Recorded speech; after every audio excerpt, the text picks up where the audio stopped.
Most companies are still trying to find their footing with regard to big data. They're trying to figure out what they should do, when they should do it, and how they should do it. What we see, if you look at a kind of maturity model for big data, you might look at it from the readiness assessment stage through an initiation process, we're getting started, operation, where they're actually doing some big data analysis on an ongoing basis, and optimization, where they actually have incorporated big data into their decision making.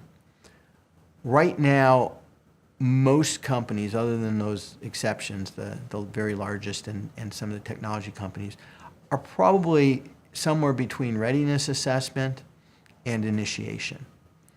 And some of the distinguishing factors we see there is that, for instance, with regard to leadership, instead of having a critical mass of the core business leaders behind big data and driving the efforts, you usually have a passionate believer who's pushing big data within the organization.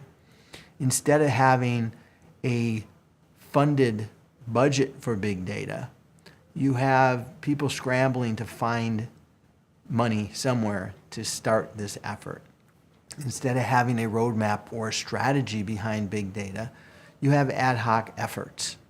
So that's a place where most companies are finding themselves right now.